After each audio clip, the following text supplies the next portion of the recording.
இன்று நம் தமிழகத்தில் புதிதாக தொடங்கப்பட்ட தமிழ்நாடு காக்ரோச் ஜனதா கட்சியினுடைய கட்சி கொடி மற்றும் கொள்கைகள் விளக்க கூட்டத்திற்கு வருகை தந்திருக்க உங்கள் அனைவரையும் வருகிற வணக்கத்துடன் வரவேற்கிறேன்.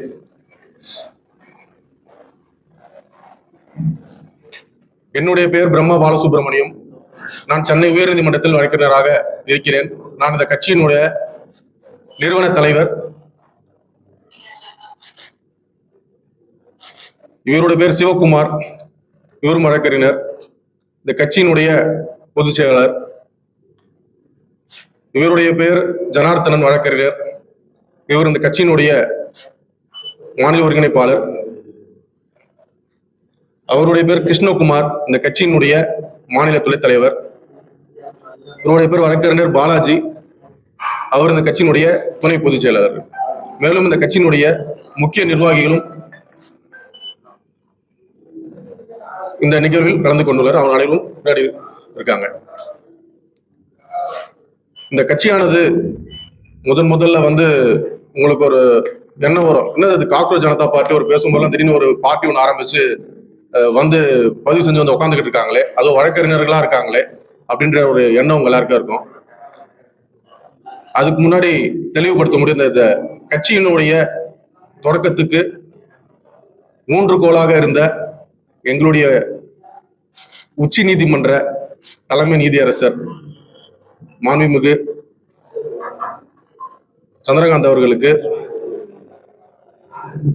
சூரியகாந்த் அவர்களுக்கு எங்கள் முதல் வணக்கங்களை தெரிவித்துக் கொள்கிறோம். அவர் கடந்த மே 15ஆம் தேதி நடந்த ஒரு வழக்குல நம் நாட்டுடைய இளைஞர்கள் எல்லாருமே காக்ரோச்சஸ் மாதிரி இருக்காங்க, எல்லாருமே சோசியல் மீடியால மூழ்கி இருக்காங்க, யாருமே எம்ப்ளாய்மெண்ட்டுக்கு சரி வர போறது அப்படின்னு சொல்றாங்க. அதை பேஸ் பண்ணி அபிஜித் அப்படின்ற ஒரு நபர் சோசியல் மீடியால காக்ரோச் ஜனதா பார்ட்டி அப்படின்ற ஒரு பதிவு ஒன்று போடுறாரு. அதுல ஏகப்பட்ட இளைஞர்கள்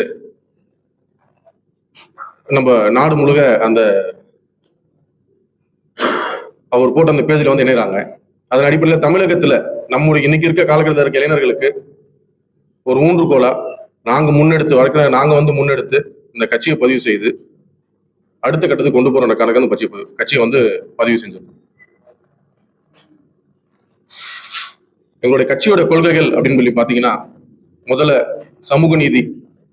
ஏற்கனவே சமூக நீதி பத்தி அனைத்து கட்சிகளும் பேசுறாங்க. ஆனா எந்த ஒரு கட்சியும் சமூக நீதியை பின்பற்ற மாதிரி தெரியல நீங்க தேதி வரைக்கும்.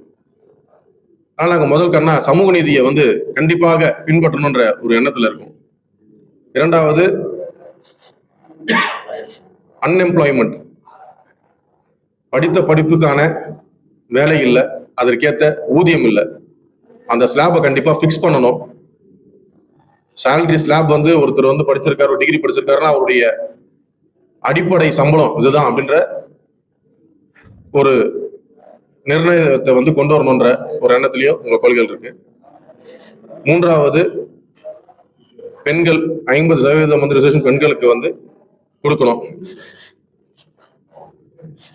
இந்த சமூக நீதினு சொல்லும்போது ஜாதி வாரி கணக்கெடுப்பு கண்டிப்பா கொண்டு வரணும். ஏன்னா 2011 ஏதோ எடுக்கல, 2011 நம்ம சென்ட்ரல் கவர்மெண்ட் எடுத்த அந்த சென்சஸ் கூட வெளியிடல, அதை அப்படியே மூடி மறைச்சிட்டாங்க. இன்னைக்கு இப்போ இருக்கிற கரண்ட் கவர்மெண்ட் கண்டிப்பாக ஜாதி வாரியாக கணக்கெடுப்பு எடுப்போம் அப்படின்னு சொல்லியிருக்காங்க. அதை நாங்க முதல்ல வரவேற்கிறோம்.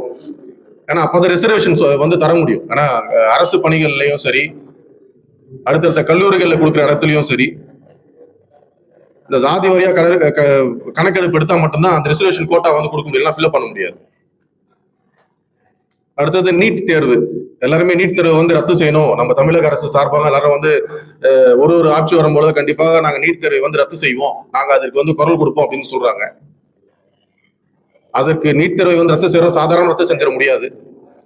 ஏன்னா கீழே இருக்க லெஜிஸ்லேச்சர் நம்ம சொல்ல சட்டமன்றத்திலிருந்து அனைத்து சட்டமன்ற உறுப்பினர்களும் கையெழுத்து இட்டு மேல நம்ம போனாலும் அது உடனே ரத்து, நம்ம மாநிலத்துக்கு மட்டும் ரத்து செய்ய முடியாது.